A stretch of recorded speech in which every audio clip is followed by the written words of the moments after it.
वीतराग विज्ञान,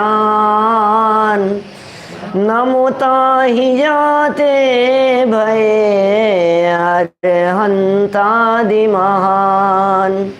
करि मंगल करि हो महा ग्रंथ करन के काज, जाते मिले समाज सब पावे निज पद राज, पावे निज पद राज।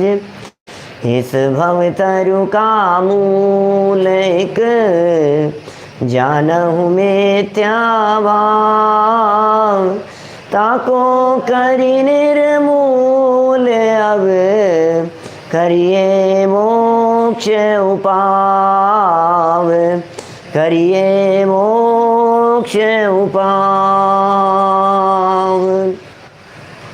मोक्ष मार्ग प्रकाशक नामक यह ग्रंथ है आचार्य कल्प पंडित प्रवर टोडरमल जी साहब की। यह अनुपम रचना और यहाँ हम काफ़ी चर्चाएं कर चुके हैं अनुयोगों के संदर्भ में। अनुयोगों की यदि व्याख्यान पद्धति को नहीं जाना जाए, अनुयोगों की यदि स्टाइल को नहीं समझा जाए, तो जनागम के मर्म को नहीं जाना जाता है। जनवाणी क्या कह रही है, इसके मर्म को यदि बराबर जानना हो तो हमें चारों अनुयोगों की कथन करने की स्टाइल को बहुत गहराई से समझना ही पड़ेगा। बहुत सारी बातें पिछले दिनों में इनके बारे में हुई है। चारों अनुयोगों के प्रयोजन की चर्चा की। चारों ही अनुयोगों का प्रयोजन एकमात्र वीतरागता बतलाया। बहुत सारे लोग जो प्रथमानुयोग की कथन पद्धति को ही नहीं जानते हैं, उन्हें विरोध भी दिखाई देता है। उन्हें लगता है ऐसी कहानी कैसे हो सकती है, ये कहानी तो झूठ है, इस कहानी में सच्चाई नहीं होगी। लेकिन टोडरमल जी ने बहुत सुंदर शब्दों में पीछे यह बात भी कही थी कि कहानी भले ही झूठी भी हो, अरे प्रथमानुयोग है, झूठी कहानियाँ लिख कर के भी सच्चे अर्थ का प्रयोजन सिद्ध करते हैं। ये वीतरागी संत, कहानी लिखी झूठी और प्रयोजन है सच्चा। व्याख्यान की कथन करने की स्टाइल अलग अलग प्रकार की होती है, वो भी प्रकरण यहाँ देख चुके थे। न्याय व्याकरण आदि की चर्चा, उसकी भी हम यहाँ बात आपके बीच में कर चुके थे। और आज एक और नया प्रकरण यहाँ से शुरू हो रहा है अनुयोगों के संदर्भ में ही, जिसमें अनुयोगों में दोष कल्पनाओं का निराकरण। बड़ा सुंदर प्रकरण है अनुयोगों में दोष कल्पनाओं का निराकरण। कि हाँ जी, अनुयोगों में दोष नहीं है, लेकिन अनुयोगों को पढ़ते समय लोगों को दोष दिखता है। प्रथमानुयोग पढ़ते समय लोगों को ऑब्जेक्शन लगता है। कहानियाँ, किस्से, प्रसंग पढ़ते समय लोगों को ऐसा लगता है यार ये क्यों बातें लिखी है, ये बातें तो सही नहीं है, ऐसी बातें तो नहीं कही जानी चाहिए थी, इन बातों में तो कुछ दम नहीं है। ऐसी बातें करते हैं लोग। आपको जान करके आश्चर्य होगा, अति अध्यात्मवादी लोग, जिन्हें कुछ ज़्यादा अध्यात्म होना भी चाहिए, मैं नहीं कहता हूँ, अध्यात्म का पक्ष तो होना ही चाहिए, अध्यात्म का प्रबल पोषण तो किया ही जाना चाहिए। प्रत्येक आत्मार्थी जीव को अध्यात्म ही प्रिय है, लेकिन इसका अर्थ यह नहीं है, इसका अर्थ ऐसा नहीं समझना कि हम और अनुयोगों की उपेक्षा कर देवें। क्या माने, ऐसा नहीं है कि हम दूसरे अनुयोगों का निषेध कर देवें। जो बात जिस अपेक्षा से कही है उस अपेक्षा से समझना चाहिए। देखिए पेज नंबर है 288, 288 नंबर पेज निकालिए। गुजराती में 300 नंबर पेज है। अनुयोगों में दोष कल्पनाओं का निराकरण। क्या कह रहे हैं, अब इनमें दोष कल्पना करता है उसका निराकरण करते हैं। क्या अब इनमें जो दोष कल्पना कर रहा है कोई व्यक्ति अनुयोगों में, उसका निराकरण करते हैं। प्रथमानुयोग में दोष कल्पना का निराकरण। अब प्रथमानुयोग, चारों अनुयोगों की चर्चा करेंगे, धीरे धीरे बतलाएंगे प्रथमानुयोग के अंदर ये अज्ञानी जीव क्या क्या समझ लेता है। ऐसा कहेंगे इस अज्ञानी जीव को कैसा कैसा भ्रम हो जाता है चरणानुयोग में, करणानुयोग में। अज्ञानी इसलिए कह रहे हैं कि समझ तो रहा है अपने आप को ज़्यादा होशियार, मान तो रहा है कि मैं ही होशियार हूँ, लेकिन हम ये कह रहे हैं क्या दिगंबर संत मूर्ख हैं क्या? आपने तो प्रथमानुयोग को उड़ा दिया कि कोई दम नहीं है, आपने तो करणानुयोग को उड़ा दिया कि करणानुयोग में कोई दम नहीं है, आपने तो चरणानुयोग की चर्चाओं को बाह्य क्रिया आचरण प्रवृत्ति उसका निषेध कर दिया। लेकिन हम आपसे कहना चाह रहे हैं अमृत चंद्राचार्य ने गलती की है क्या चरणानुयोग लिख करके? समंत भद्राचार्य गलती पर थे क्या? जिन वीतरागी संतों ने प्रथमानुयोग लिखा है आखिर उनकी भी विवक्षा को तो समझना ही चाहिए ना। प्रयोजन वीतरागता का पोषण हो रहा है या नहीं, ये महत्वपूर्ण बात है, वो देखना चाहिए। देखिए प्रथमानुयोग में क्या दोष लगाते हैं और क्या कल्पना करते हैं, टोडरमल जी साहब उसका निराकरण कर रहे हैं। पूरे प्रकरण को पढ़ने की मेरी भावना है। आज 1.25 पेज का प्रकरण है, सरल है, इसलिए थोड़ा फास्ट भी बढ़ जाएंगे। कितने ही जीव कहते हैं कि प्रथमानुयोग में श्रृंगार आदिक का वे संग्राम आदिक का बहुत कथन करते हैं, उनके निमित्त से रागादिक बढ़ जाते हैं, इसलिए ऐसा कथन नहीं करना था, वे ऐसा कथन सुनना नहीं। लो लोग हैं ऑब्जेक्शन कर रहे हैं, अरे यार क्या श्रृंगार का वर्णन किया है, इनसे राग बढ़ जाता है, संग्राम का युद्ध वगैरह का वर्णन किया है, कषाएं बढ़ जाती है, इसलिए ऐसा वर्णन करना भी नहीं और सुनना भी नहीं। लोग कहते हैं ऐसा। उनसे कहते हैं कथा कहना हो तब तो सभी अवस्थाओं का कथन करना चाहिए। भैया कथा कह रहे हैं कि नहीं? कथा कह रहे हैं तो सबका वर्णन करना चाहिए। तथा यदि अलंकार आदि द्वारा बढ़ाकर कथन करते हैं तो पंडितों के तो युक्ति सहित ही निकलते हैं। अलंकार आदि बढ़ा करके कह रहे हो, भले ही बड़ा चढ़ा करके वर्णन कर रहे हो, लेकिन कुछ तो युक्ति होगी उसके पीछे। हवा में तो बात नहीं कर रहे हैं, कुछ न कुछ तो युक्ति होगी। और यदि तुम कहोगे कि संबंध मिलाने को सामान्य कथन किया होता, बढ़ाकर कथन किस लिए किया? प्रश्न है भैया इतना युद्ध को क्यों बढ़ा दिए? कह देते युद्ध हुआ बस काम खत्म। भोगों का इतना वर्णन क्यों किया है? भोग विलासिता का इतना वर्णन करने की क्या जरूरत थी? नगर का वर्णन करने लगे तो 10-10, 15-15 पेज तक नगर का ही वर्णन कर रहे हो यार, क्या मतलब होगा उससे? भोगों की बात बतला रहे हो, खीर का वर्णन करना चालू कर दिया चक्रवर्ती की, तो 2 पेज आपने चक्रवर्ती की खीर के वर्णन में लिख दिए। अब क्या मतलब है उससे? ऐसा ही कोई कहे तो टोडरमल जी कह रहे हैं उसका उत्तर यह है कि परोक्ष कथन को यदि बढ़ाकर कहे बिना उसका स्वरूप भाषित नहीं होता। परोक्ष कथन है, जब तक उसको बारीकी से नहीं कहेंगे तब तक पता ही नहीं लगता है कि क्या है। मैं सच कहता हूं, अभी यदि हम नंदीश्वर द्वीप की चर्चा जो करते हैं, जिस तरह से हम नंदीश्वर द्वीप की चर्चा कर लेते हैं कि 4 अंजनगिरी है, फिर उसके अंजनगिरी के चारों तरफ 4 दधिमुख हैं, फिर दधिमुख के 2 कोनों पर अतिकर हैं और हो गया नंदीश्वर द्वीप। ऐसा नहीं है। आप यदि नंदीश्वर द्वीप का नक्शा बनाते हैं तो गोले गोले बना करके पहाड़ खड़े कर दिए और हो गया नंदीश्वर द्वीप। ऐसा है क्या? नंदीश्वर द्वीप पत्थर पत्थर खड़े हुए हैं, पहाड़ पहाड़। नंदीश्वर द्वीप का वर्णन जरा शास्त्रों में पढ़ करके देखो तो इतना वर्णन मिलता है कि हमारी आंखें खुली की खुली रह जाए। जब इतना विस्तार से वर्णन हम तिलोय प्रणति वगैरह ग्रंथों में पढ़ते हैं तो हमारे को महिमा आती है। जब भोग विलासिता का विस्तार से वर्णन करते हैं आचार्य देव, तब हमारे को इस बात की महिमा आती है, ऐसा होकर के भी छोड़ करके चले गए। लो माने वो प्रथमानुयोग का कथन, वारिशीण और पुष्पडाल का कथन समझिए आप, 32 रानियों को छोड़ करके आ गए वारिशीण, और पुष्पडाल से कानी स्त्री का मोह नहीं छूट रहा था। किस लिए किया भैया वो 32 रानियों का वर्णन? इसलिए किया कि तू इनको देख, जब इनको ही छोड़ करके चले गए तो तुझसे एक स्त्री का मोह नहीं छूट रहा है क्या? उसके बिना महिमा नहीं आती है। संग्राम का वर्णन करें, आप देखिए पद्म पुराण का वर्णन किया, और पद्म पुराण का वर्णन करने में शुरू से लेकर के 100-200 पेज तक तो रामचंद्र जी का नाम ही नहीं आया। 100-200 पेज तक रामचंद्र जी की चर्चा ही नहीं है। गजब हो गया। किसी व्यक्ति ने सामने से प्रश्न करे कि महाराज आप ये जो पद्म पुराण लिख रहे हो, पद्म राम का पर्यायवाची नाम है, मालूम है? राम का ही नाम है, पर्यायवाची तो क्या कहें, दूसरा नाम है पद्म। आप ये पद्म पुराण लिख रहे हैं महाराज, आप ये राम पुराण लिख रहे हैं या रावण पुराण लिख रहे हैं? गीत तो रावण ही रावण के गा रहे हो आप, हैं? महाराज भूल तो नहीं हो गई?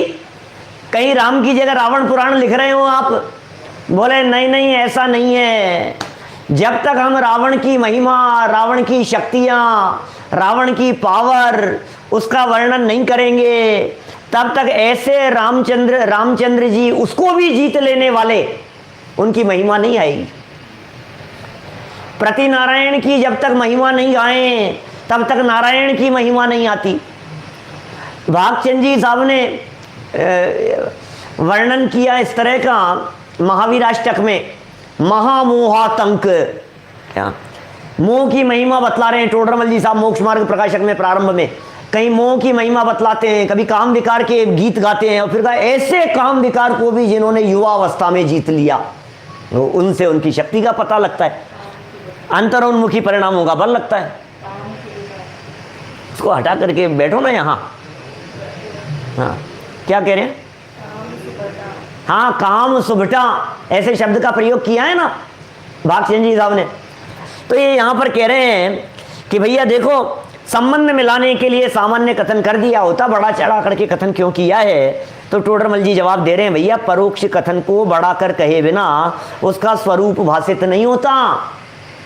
और जो देखिए लाइन कही है, तथा पहले तो भोग संग्राम आदि इस प्रकार किए उन राजाओं ने, महाराजाओं ने, उन योद्धाओं ने, पहले तो ऐसे ऐसे भोग भोगे, पहले तो ऐसे ऐसे संग्राम आदि के अंदर युद्ध किए, पश्चात सबका त्याग करके मुनि हुए, इत्यादि चमत्कार तभी भाषित होंगे जब बढ़ाकर कथन किया जाएगा।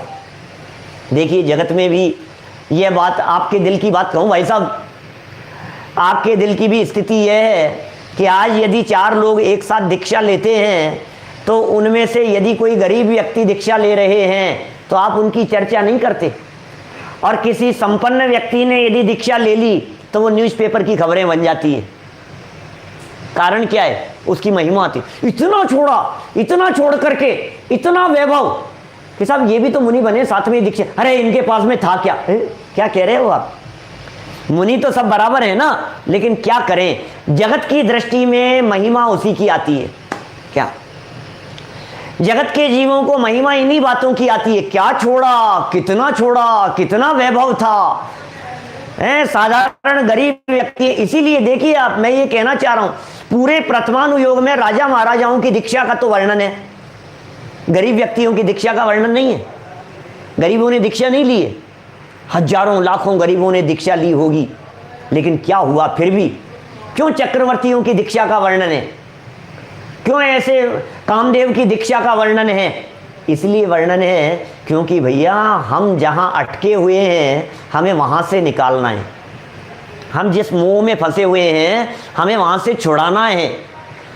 हम जिस जगह पर भूल किए हुए हैं, हमसे थोड़ी थोड़ी सी चीजों में आसक्ति छूट नहीं रही है, टूट नहीं रही है, तो बतलाते हैं। देखो सियार ने प्रतिज्ञा निभाई, रात्रि भोजन त्याग की, तुमसे नहीं छूट रहा है।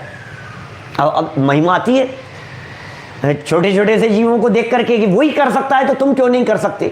इतने बड़े व्यक्ति भी छोड़ सकते हैं तो तुम क्यों नहीं छोड़ सकते? आज बड़े बड़े संपन्न व्यक्तियों का उदाहरण देकर के यदि हम बात करें कि वो रात को पानी नहीं पीते, तो फिर ये जो बहाना बनाता है ना कि मेरे से तो नहीं होता है, मैं तो बिजनेस करता हूँ, मेरे से हो नहीं सकता है, बिजनेस में रात्रि भोजन त्याग नहीं हो सकता है, कि तू बहाना बनाता है। देख उनके कितने लंबे चौड़े बिजनेस हैं, फिर भी दिन में भोजन करते हैं, तो बात समझ में आती है। देखिए जरा क्या कह रहे हैं, तथा तुम कहते हो, और सुनना क्या कह रहे हैं, तथा तुम कहते हो उसके निमित्त से रागाधिक बढ़ जाते हैं, सो जैसे कोई चैत्यालय बनवाए। सुनना, बड़ा बहुत मार्मिक तर्क दिया है पंडित जी। किसी प्रकरण को उठाते हैं तो क्या गजब बात करते हैं भाई साहब। तथा तुम कहते हो उसके निमित्त से रागाधिक बढ़ जाते हैं, सो जैसे कोई चैत्यालय बनवाए, उसका प्रयोजन तो वहां धर्म कार्य कराने का है। भैया ये जो शास्त्र लिखे हैं, इन शास्त्रों का प्रयोजन तो धर्म में लगाने का है। चैत्यालय बनवाने का प्रयोजन तो ये है कि व्यक्ति वहां धर्म करेगा, मंदिर आएगा, पूजन करेगा, दर्शन करेगा, भक्ति करेगा, प्रवचन सुनेगा, ये चैत्यालय बनवाने का प्रयोजन है। और कोई पापी वहां पाप कार्य करे तो चैत्यालय बनवाने वाले का तो दोष नहीं है। बोलो, मंदिरों में पाप नहीं होते हैं क्या? भाई साहब, जिन मंदिरों में रत्नों की प्रतिमाएं भी विराजमान करवाते हैं लोग प्रभावना के लिए, सोने चांदी की प्रतिमाएं विराजमान होती हैं, छत्र लगते हैं, मंदिर की शोभा के लिए न मालूम क्या क्या कार्य नहीं करते हैं, तो वो तो इसीलिए करते हैं कि लोगों को जिन मंदिर की महिमा आवे। लेकिन इन चीज़ों से यदि किसी व्यक्ति को राग भाव का पोषण हो और चोरी का परिणाम आ जाए तो उसका तो कोई दोष है नहीं, मंदिर बनवाने वाले का तो कोई दोष है नहीं। मंदिर में आकर के यदि कोई व्यक्ति अनीति अन्याय काम करे, गलत काम करे, तो इसमें मंदिर बनवाने वाले का क्या दोष है? बनवाने वाले ने तो अच्छे अभिप्राय से बनाया था। इसी तरह से यहां समझा रहे हैं। उसी प्रकार श्री गुरु ने पुराण आदिक में श्रृंगार आदिक का वर्णन किया पुराणों में, वहां उनका प्रयोजन रागादिक कराने का तो है नहीं, धर्म में लगाने का प्रयोजन है। प्रयोजन तो धर्म में लगाने का था, सारा खेल प्रयोजन का है भाई साहब। प्रयोजन क्या है? प्रयोजन पर दृष्टि होनी चाहिए। आप बिजनेस करते हैं तो आपकी दृष्टि आपके प्रयोजन पर होती है, धन पर होती है, इनकम पर होती है, और होनी भी चाहिए। आपका प्रयोजन क्या है? प्रयोजन ही जहां गड़बड़ हो गया वहां तो सारी चीजों में गड़बड़ी हो गई। ये कह रहे हैं वहां उनका प्रयोजन रागादिक कराने का तो है नहीं, धर्म में लगाने का प्रयोजन है। परंतु कोई पापी धर्म न करे और रागादिक ही बढ़ाए तो श्री गुरु का क्या दोष है? बोलो। अब कोई व्यक्ति उससे सिर्फ ये समझे कि नहीं नहीं ये तो राग बढ़ रहा है, नहीं नहीं साहब ऐसी बात से तो मिथ्यात्व का पोषण हो रहा है। अरे मिथ्यात्व का पोषण तुम एक तरफ धरो, अभी प्रथमानुयोग है, प्रथमानुयोग की स्टाइल समझो। ऐसा घमंड कैसे हो सकता है और ऐसा कैसे? अरे प्रथमानुयोग की स्टाइल समझो भैया, प्रथमानुयोग की ऐसी कथन पद्धति है।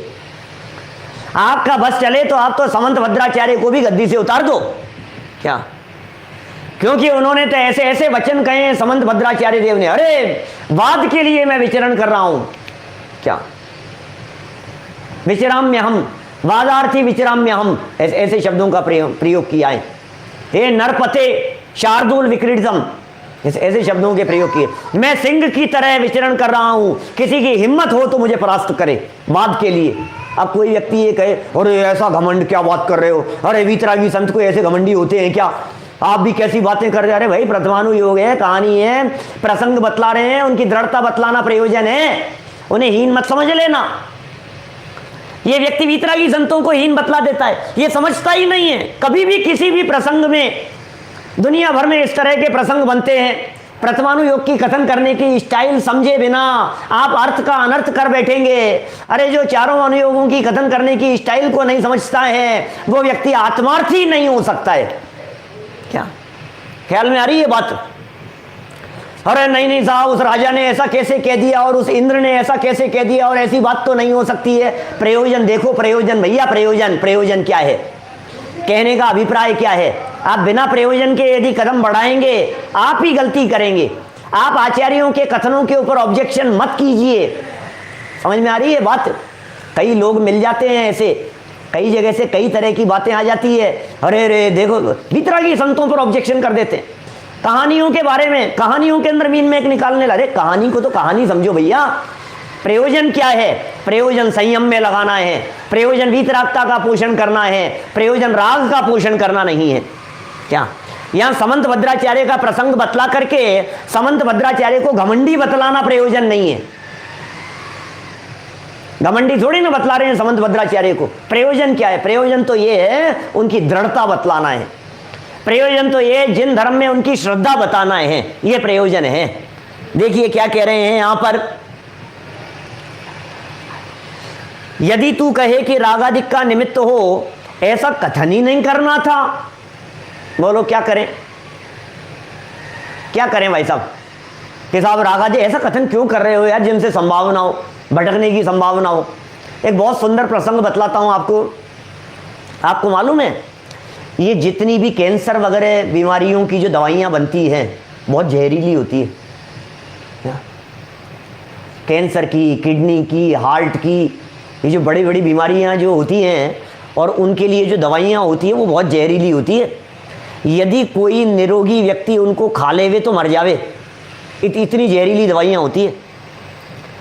पारा वगैरह होता है, उनके प्रयोग किए जाते हैं, वो जहर है। वो पारा कोई व्यक्ति खा ले तो मर जाए, लेकिन उसको परिष्कृत करके बीमारियों का इलाज किया जाता है, उपचार किया जाता है उसके माध्यम से। अब कोई ना समझ व्यक्ति ये कहेगा अरे नहीं नहीं भाई साहब, थोड़ी सी असावधानी हो जाए तो व्यक्ति बेमौत मारा जाएगा, आप ऐसे ऐसी चीज़ों का प्रयोग ही क्यों कर रहे हो दवाइयों में? कि भैया दवाइयों में तो उसको सावधानी पूर्वक प्रयोग किया जा रहा है, रिफाइंड करके उसको प्रयोग में लिया जा रहा है। आप उसको रिफाइंड करके समझिए, उसे उसका निषेध करना उद्देश्य नहीं है, बल्कि उसे सही रीति से समझना, सही रीति से प्रयोग में लाना उपयोगी है। मैं आपसे कहता हूं और गजब की बात, संजय जी भाई साहब सुनी होगी आपने पहले भी, नए चक्र की कक्षाओं में विशेष रूप से मैं इस तरह की बात करता हूं। जिस समय में घरों में गैस सिलेंडर लगे थे, लगना शुरू हुआ था, क्या आप समझ लीजिए 40 साल पुरानी बात करो, 50 साल पुरानी बात, जब से वो शुरू हुए, 35 40 50 साल पुरानी बात, 50 साल पुरानी बात, गैस सिलेंडर घरों में आना चालू हो गया, तो लोगों ने क्या कहना शुरू कर दिया, अरे नहीं नहीं क्या कर रहे हो आप, बम है भाई साहब, बिल्डिंग है लेकर के उड़ जाएगा, पूरा का पूरा खत्म हो जाएगा, क्या काम कर रहे हो आप। आप सोचिए, कल्पना कीजिए, जिस समय इलेक्ट्रिसिटी आई थी, बिजली आई थी, क्या बिजली का आविष्कार हुआ था और घर घर में बिजली लगाए जाने के लिए प्रचार किया जा रहा था, तो कितने ही लोगों ने ये कहकर के ऑब्जेक्शन किया, नहीं भैया बिजली मत लगाओ, बच्चे मर जाएंगे, चिपक जाते हैं, क्या मर जाते हैं, दुर्घटना हो जाती है, आपको पता नहीं है कितनी खतरनाक चीज़ है ये बिजली। मैं आपसे पूछता हूँ खतरनाक है या नहीं है? और क्या उसके खतरे को जानकर आप अपने घर में बिजली नहीं लगाएंगे? अरे लगी हुई है, लगाएंगे क्या नहीं? इसके बिना तो जीवन की कल्पना नहीं कर पा रहे हैं आज आप, बिना बिजली के। आप कर सकते हैं ऐसा, बिना पंखे के, बिना एसी के, बिना लाइट के, बिना मोबाइल चार्ज हुए, आपकी वॉशिंग मशीन उससे चलती है, आपकी गैस उससे चलने लग गई है, इलेक्ट्रिक, आपके मोबाइल उससे चार्ज होते हैं, आप प्रेस करते हो उससे। चीज बिना बिजली के क्या चलता है बतलाइए मुझे? बिना बिजली के तो काम नहीं चलता है। बंद कर दीजिए आप, नहीं करेंगे क्योंकि आप समझदार हैं। यही बात मैं ये कह रहा हूँ, यहाँ प्रथमानुयोग के कथनों में भी समझदारी रखना ही एकमात्र उद्देश्य है और कुछ नहीं। समझदारी रखिए, सावधानी रखिए।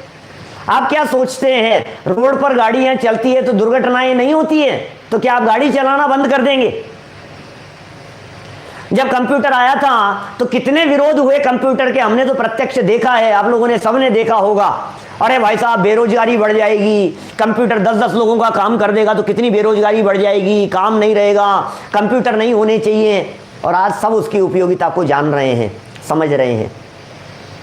कुल मिलाकर के इन सारे उदाहरणों को कहने का एक ही मात्र प्रयोजन है कि जो बात जिस अपेक्षा से, जिस विवक्षा से, जिस उद्देश्य से कही जा रही हो, उस बात को उसी विवक्षा और उसी उद्देश्य से समझ लेना चाहिए। यहाँ प्रथमानुयोग में राग और श्रृंगार का वर्णन, संग्राम का वर्णन भले ही हो, लेकिन संग्राम और राग में उलझाना प्रयोजन नहीं है, वीतरागता की तरफ बढ़ाना ही एकमात्र प्रयोजन है। देखिए जरा, प्रश्न है, यदि तू कहे कि रागादिक का निमित्त हो, ऐसा कथन ही नहीं करना था। घर में बिजली लगाई क्यों, संभावना ही क्यों कि बच्चे की उंगली लग जाए और मर जाए, उसमें लग करके लगाओ ही मत ना। कि नहीं भाई देखो जरा, उसका उत्तर यह है कि सरागी जीवों का मन केवल वैराग्य कथन में नहीं लगता, इसलिए जिस प्रकार बालक को बतासे के आश्रय से औषधि देते हैं, उसी प्रकार सरागी को भोगादिक कथन के आश्रय से धर्म में रुचि कराते हैं। सरागी जीवों को धर्म में रुचि कराते हैं, भोग के आश्रय से, पतासे में रख करके, दवाई रख करके जैसे दी जाती है। कुनैन का उदाहरण दिया जाता है, पहले भी दिया है पंडित जी ने इस तरह का उदाहरण। यदि तू कहेगा ऐसा है तो विरागी पुरुषों को तो ऐसे ग्रंथों का अभ्यास करना योग्य नहीं है। विरागियों को क्यों करना है ऐसे शास्त्रों का अभ्यास? विद्वानों को तो ऐसे शास्त्रों का अभ्यास नहीं करना चाहिए। उसका उत्तर यह है कि जिसके अंतरंग में राग भाव नहीं है, उनको श्रृंगार आदि कथन सुनने पर रागादि उत्पन्न ही नहीं होते हैं। वे जानते हैं कि यहां इसी प्रकार कथन करने की पद्धति है। रागी जीवों को तो राग के माध्यम से वीतरागता की तरफ लगा रहे हैं और वैरागी जीवों को उनके माध्यम से राग उत्पन्न होता नहीं है। बस बात खत्म हो गई। अब क्या परेशानी है? आप कहो शास्त्रों को ही मत मानो, अरे भीतर एक पाया चला जाएगा भाई साहब। मैं कहता हूं ना बार बार में, 4 दीवारें हैं भाई साहब महल की, 4 दीवार में से एक दीवार को गिराओगे आप कि नहीं दक्षिण दिशा की तरफ तो दीवार अच्छी नहीं है, दक्षिण में क्यों लगाओ, नहीं पूर्व दिशा की तरफ दीवार अच्छी नहीं है, उधर से तो अच्छी हवाएं आने दो, तो महल ढह जाएगा। एक दीवार नहीं गिरेगी, वो पूरा महल ही गिरेगा। ये चारों अनुयोग एक दूसरे में गुथे हुए हैं। चारों अनुयोगों के माध्यम से वीतरागता की बातें एक दूसरे के साथ में जुड़ी हुई हैं। एक के निषेध में दूसरे का निषेध हो जाता है। ये 4 पिलर हैं, देखने के दृष्टिकोण हैं, ये देखने के एंगल हैं। इसलिए बातों की गहराई में जाकर के इन बातों को समझना चाहिए। बड़ी सुंदर सुंदर बातें हैं भाई साहब। टोडरमल जी ये कह रहे हैं आपने जो दोष लगा दिया है, आपने ऑब्जेक्शन लगा दिया है प्रथमानुयोग के ऊपर, थोड़ी तो शर्म करो। आप प्रथमा आचार्यों के ऊपर ऑब्जेक्शन लगा रहे हो। आप ये कह रहे हो कि झूठी कहानियां हैं, आप ये कह रहे हो कि झूठ बात है, आप ये कह रहे हो कि वीतरागी संत इस प्रकार की बातें नहीं कह सकते हैं। भैया ये बातें अच्छी नहीं है। वीतरागी मुनिराजों के ऊपर इस तरह की ऑब्जेक्शन लगा देना ठीक नहीं है। क्या प्रदीप पाटनी जी साहब, 4 पहिए हैं, बिल्कुल सही कह रहे हो आप। गाड़ी के 4 पहिए हैं, एक निकाल दोगे आप तो 3 पहिए के ऊपर गाड़ी चल नहीं पाएगी। 4 में से एक निकालोगे तो 3 पहिए वाली गाड़ी है, तो फिर बात ही अलग है। ये गाड़ी 4 पहिए वाली है, गाड़ी 4 पहिए वाली है और एक पहिए को निकाल दो तो फिर 3 पहिए से गाड़ी नहीं चलेगी। वो ये समझा रहे हैं यहां पर। देखो फिर तू कहेगा, टोडरमल जी तो एक एक बात को बहुत गहराई से उठाते हैं, बहुत विस्तार से सूक्ष्मता से उन बातों का वर्णन करते हैं। आप जितने प्रकार के तर्क अपनी बात के पोषण के लिए देते हैं, उन सारी बातों को टोडरमल जी स्वयं प्रश्न उठा उठा करके उसका निषेध करते हैं। फिर तू कहेगा जिनको श्रृंगार आदिक का कथन सुनने पर रागादिक हो आए, उन्हें तो वैसा कथन सुनना योग्य नहीं है। अब भाई कमजोर व्यक्तियों को तो मत सुनाओ, उनको तो राग हो जाएगा। जो विषय कषाय में रचे पचे लोग हैं उन लोगों को तो मत सुनाओ। क्या भाई साहब बहुत मुसीबत हो जाएगी। प्रमोद जी भाई साहब, ऐसे लोगों को तो ये प्रथमानुयोग मत पढ़ाओ जिनको भोग की रुचि है। ऐसे लोगों को चरणानुयोग मत पढ़ाओ जिनको खाने पानी पीने की रुचि है। क्यों भैया? खाने के लिए चरणानुयोग है क्या कि खाने में सावधानी के लिए चरणानुयोग है? प्रथमानुयोग की कहानियां, चक्रवर्ती की 96,000 रानियों का कथन किया तो वो इसलिए तो नहीं किया है कि जब चक्रवर्ती 96,000 रख सकता है तो मैं 6 क्यों नहीं रख सकता हूं, इसलिए तो नहीं है ना। माने प्रथमानुयोग के कथन तो इसलिए है कि वे 96,000 होते हुए भी उनका त्याग करने में उन्हें रंच मात्र विकल्प नहीं आया, और तू एक के पीछे बैठा हुआ है और तू राग, इतना राग में उलझा फंसा हुआ है कि तुझे स्वाध्याय का विकल्प नहीं आता है, आत्मकल्याण का परिणाम नहीं आता है। तो प्रयोजन समझना पड़ेगा हमारे को, बात क्या कहना चाहते हैं। देखिए कितना सुंदर प्रश्न उठाया है यहां पर। प्रश्न समझ में आएगा तो जवाब समझ में आएगा। प्रश्न को गहराई से समझने की चेष्टा कीजिए। फिर तू कहेगा, तू मतलब कौन और कहेगा मतलब क्या? ये कह रहे हैं फिर तू कहेगा जिनको श्रृंगार आदि का कथन सुनने पर, सब तरह के लोग हैं ना दुनिया में। कई लोग ऐसे भी हो सकते हैं जिन्हें श्रृंगार का कथन सुनने पर, श्रृंगार का कथन सुनने पर रागादिक हो जाएं रागादिक, उन्हें तो वैसा कथन सुनना योग्य नहीं है। तो पता थोड़ी ना किसको हो जाएगा और किसको नहीं होगा। क्या अब भाई हमें कहा कि भाई ये व्यक्ति आ रहा है, अब ये सुन लेगा तो इसको रागादिक हो जाएंगे, कि तुम्हें क्या पता, यहां तो चोर भी यदि इन कथनों को सुनता है तो वैरागी हो जाता है। आपको पता नहीं है किसके परिणाम कैसे होते हैं। क्या भोगी जीव भी सुनते हैं तो विरक्त हो जाते हैं, रागी जीव भी सुनते हैं तो वीतरागी हो जाते हैं, परिग्रही जीव भी सुनते हैं तो अपरिग्रह की भावना हो जाती है। ये प्रथमानुयोग है भाई साहब। आपको पता नहीं है कौन से जीव की परिणति कैसी होगी और कौन सा जीव कौन सी बात को सुनकर के कब कैसे बदल जाएगा। कथन होते हैं ना, उन कथनों में एक कथन एक बार में मुख्य होता है, दूसरी बार में दूसरा कथन मुख्य होता है।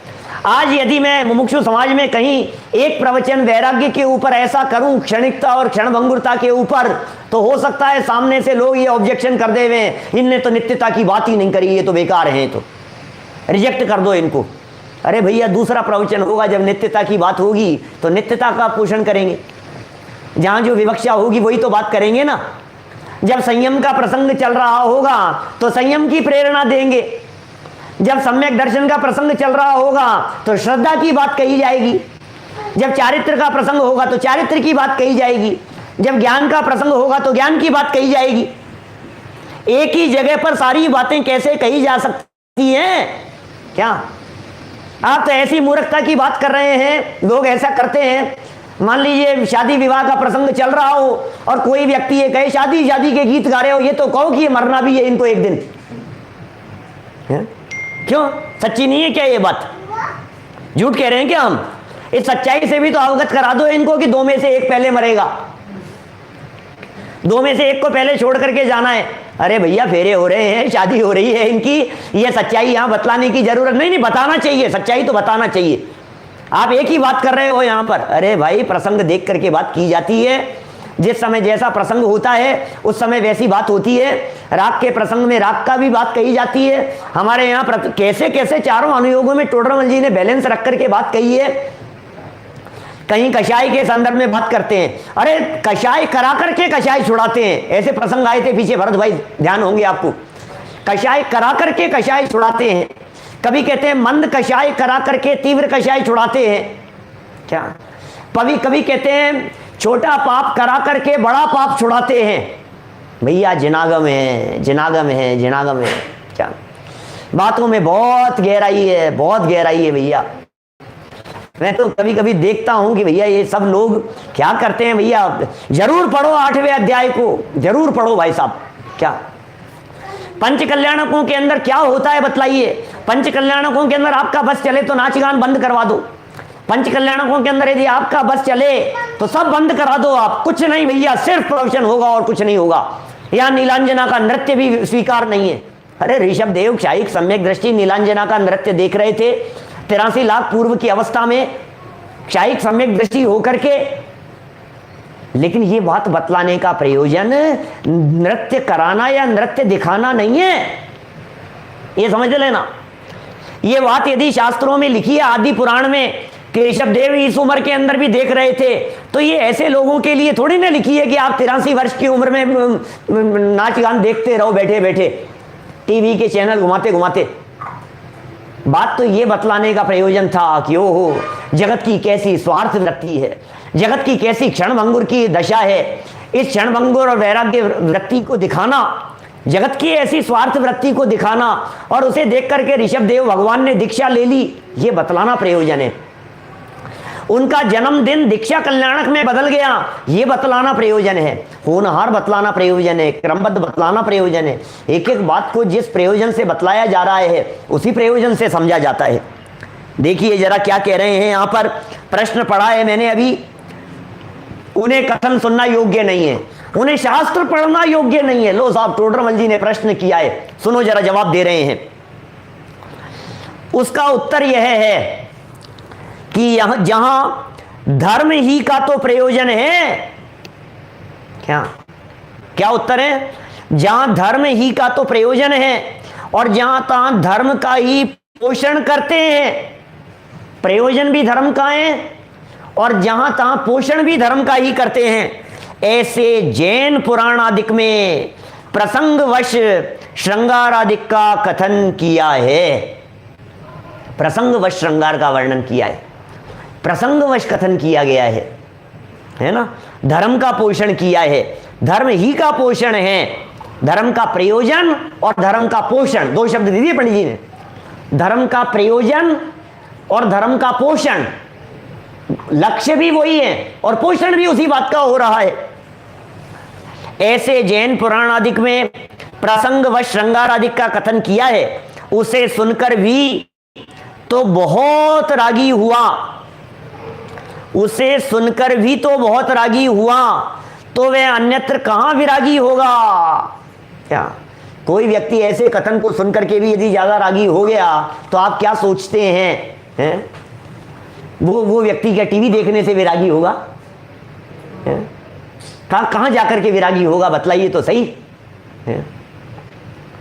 जो व्यक्ति को इतना वर्णन किया, शास्त्रों में वर्णन किया, भोग विलासिता बतलाने के बाद में वैराग्य का पोषण किया, वैराग्य की तरफ ले गए, राजा महाराजाओं की दीक्षा वृत्ति को बतलाया, छोड़ने की वृत्ति को बतलाया, त्याग की वृत्ति को बतलाया, अंदर की दृढ़ता और श्रद्धा को बतलाया। ये सारी बातें बतलाने के बाद भी यदि कोई व्यक्ति सुनने के बाद भी रागी हो गया तो फिर तो वो कहां जाकर के वैरागी होगा। अब क्या बतलाएं, हमें तो समझ में नहीं आता है इस व्यक्ति के वैराग्य के लिए क्या किया जाए। फिर नहीं हो सकता है वो व्यक्ति वैरागी। भैया क्या कह रहे हैं, वे तो पुराण सुनना छोड़कर अन्य कार्य भी ऐसे ही करेगा जहां बहुत रागाधिक होंगे। अब बतलाओ, अब क्या करें, क्या बोलो, क्या करें? आप सुनना समझना जरा, हम कहना क्या चाह रहे हैं। हम ये कह रहे हैं कि यदि आपको ऐसा लग रहा है कि प्रथमानु योग पढ़ करके राग का पोषण हो जाएगा, चलो मत पढ़ो, कोई बात नहीं। अच्छा आप बतलाइए, वो प्रथमानु योग पढ़ करके राग का पोषण नहीं हो रहा है तो फिर क्या करेगा? बोलिए उल्लास भाई, क्या करेगा? संयम की प्रेरणा नहीं देवे तो क्या भोग की प्रेरणा देवे जिनागम में? क्या करेंगे बतलाइए? नहीं साहब, आप तो सिर्फ और सिर्फ सम्यक दर्शन की प्रेरणा दो, इसके अलावा कुछ नहीं। तो फिर चरणानुयोग को हटा दो आप, फिर शास्त्रों में से, जनागम में से, 4 अनुयोगों में से एक अनुयोग को हटा दो आप। सिर्फ श्रद्धा की चर्चा करो, सिर्फ सम्यक दर्शन की चर्चा करो, चरणानुयोग की बात ही मत करो। अमृत चंद्राचार्य देव ने मांस खाने के निषेध की चर्चा की है पुरुषार्थ सिद्धि उपाय में। यदि समय सार पढ़ने के पहले कोई ज्यादा आत्मार्थी अध्यात्मी व्यक्ति है, यदि सोचिए आप कोई आत्मार्थी व्यक्ति है, कोई आत्मार्थी, बहुत अति आत्मार्थी समझ रहा है अपने आप को, और समय सार पढ़ने के पहले यदि वो पुरुषार्थ सिद्धि उपाय पढ़ लेवे अमृत चंद्राचार्य का तो उनको रिजेक्ट कर देवे। ये कोई महाराज है? ऐसे कोई महाराज होते हैं? मांस की बातें कर रहे हैं, मांस छोड़ने की बातें कर रहे हैं, चारित्र की बातें कर रहे हैं, क्या चरणानुयोग लिख रहे हैं, हट नहीं पढ़ना इनको। अरे भाई सुनो तो सही, ये वही है जो समय सार की टीका लिखते समय आत्मा को भगवान कह करके पुकार रहे हैं। ये वही आचार्य हैं जिन्होंने भगवान कहा है। बातें ये देखो, टोडरमल जी, मतलब टोडरमल जी ने जो दोष कल्पना का निराकरण किया है, ऐसे दोषी लोग टोडरमल जी के समय में भी होते होंगे, वर्तमान समय में तो है ही, जिनके जीवन में इस प्रकार के दोष हैं।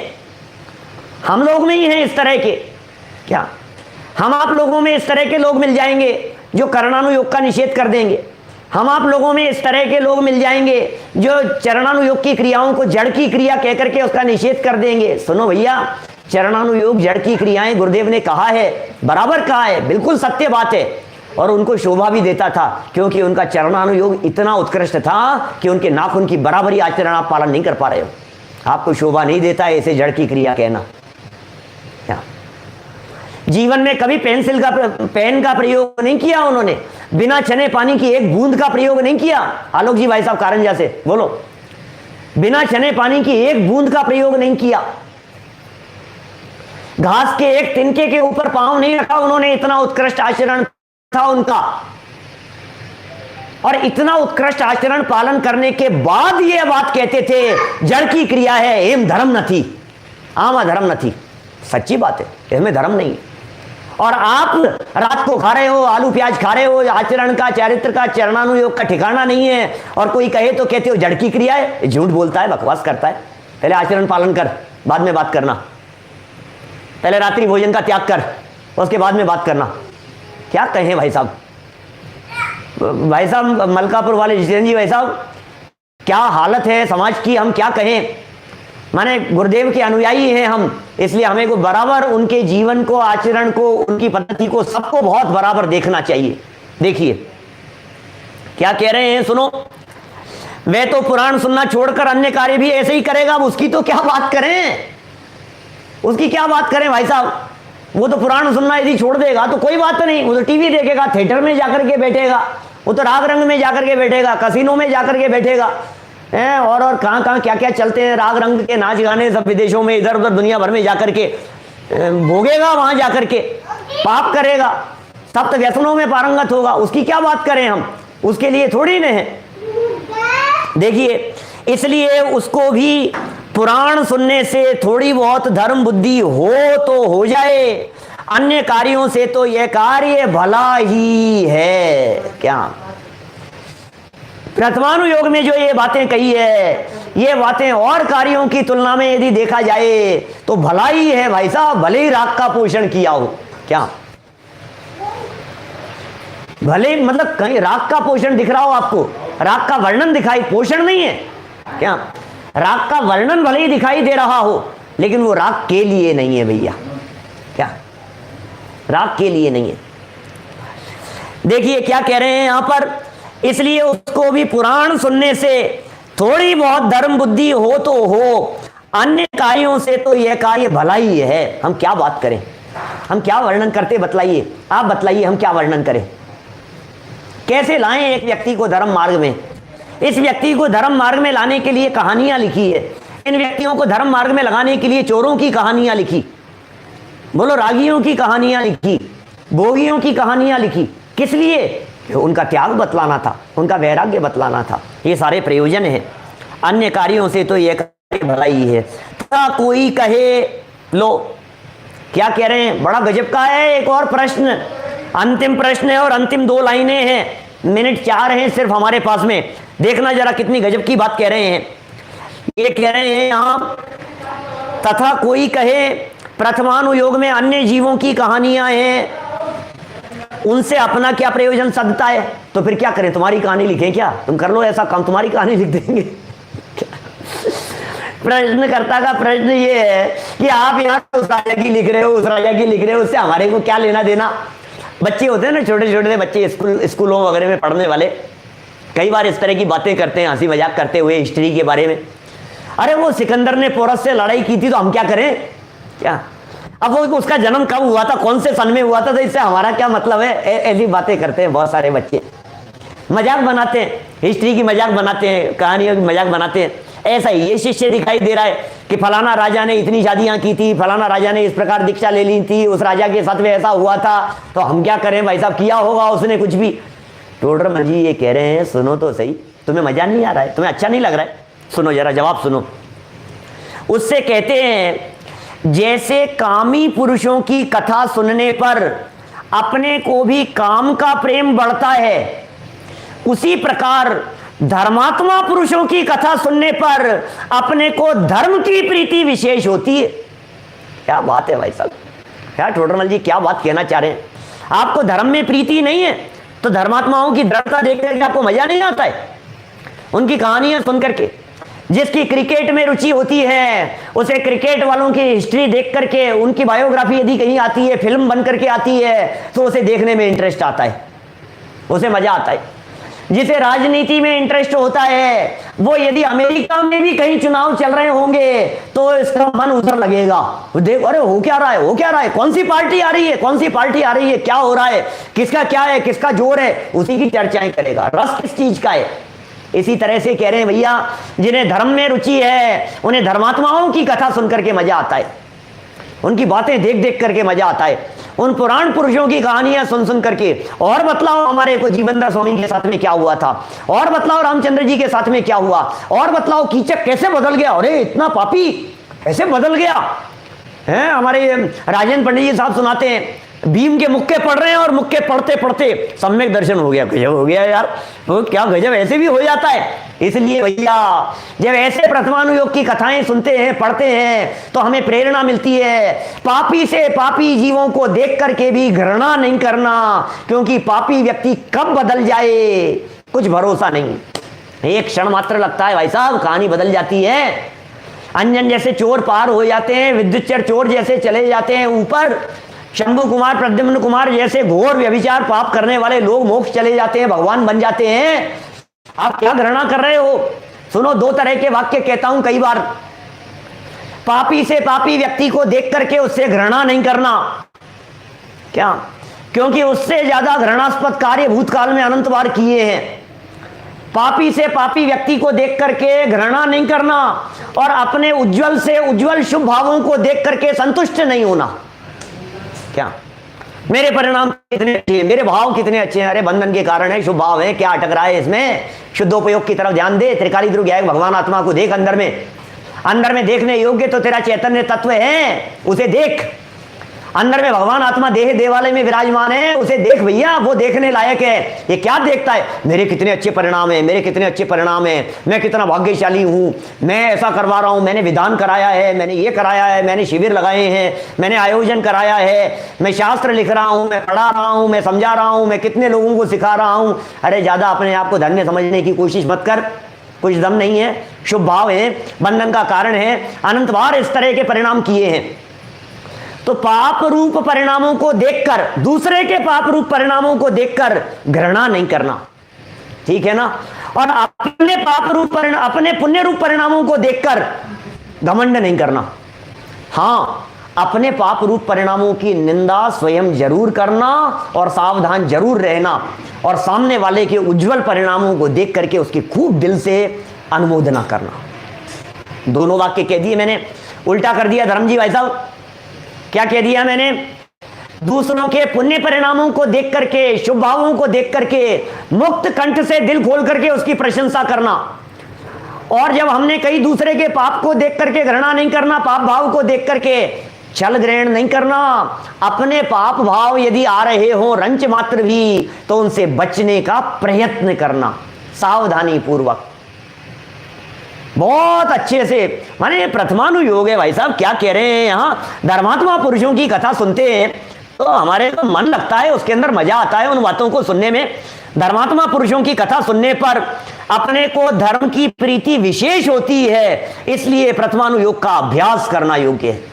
प्रथमानुयोग का अभ्यास करना योग्य है, अभ्यास करना योग्य है, ये कह रहे हैं। प्रसंग प्रथमानुयोग का चल रहा है, इसलिए कह रहे हैं इसका अभ्यास करना योग्य है। जब प्रसंग चरणानुयोग का चलेगा तो कहेंगे इसका अभ्यास करना योग्य है। जब प्रसंग करणानुयोग का चलेगा तो कहेंगे थोड़ा बहुत तो इसका भी ज्ञान होना योग्य है। और जब द्रव्यानुयोग का प्रसंग चलेगा तो यही कहेंगे कि द्रव्यानुयोग का अभ्यास करना योग्य है। इस तरह से हमने यहाँ प्रथमानुयोग के संदर्भ में दूषण लगाने वाले, काल्पनिक बातें कहने वाले लोगों की यहाँ हमने दृढ़ता से चर्चा की है। पंडित टोडरमल जी साहब के निर्देशन में कल प्रकरण को आगे बढ़ाएंगे। करणानुयोग में दोष कल्पना के निराकरण की चर्चा कल यथा समय करेंगे। अभी की बात को यहीं विराम दे रहे हैं। सूचना, कल सायंकालीन प्रवचन नेटवर्क की वजह से काफी कुछ डिस्टर्ब हो गया था। आज उस प्रसंग को हम जरूर, बहुत सारे लोगों का निवेदन था, आज उस प्रसंग को जरूर 10-5 मिनट में रिवाइज करते हुए सम्यक्त्व की महिमा, सम्यक दर्शन की महिमा, ग्रंथ का नाम है संयम प्रकाश और प्रकरण है सम्यक्त्व की महिमा, इस प्रकरण की चर्चा करेंगे। अभिजनवाणी स्तुति। निज निधि निज में बताई, यह अनंत उपकार है, उसके लिए जिन वाणी माँ को वंदना शत बार है, वंदना शत बार है। नौ बार नमो।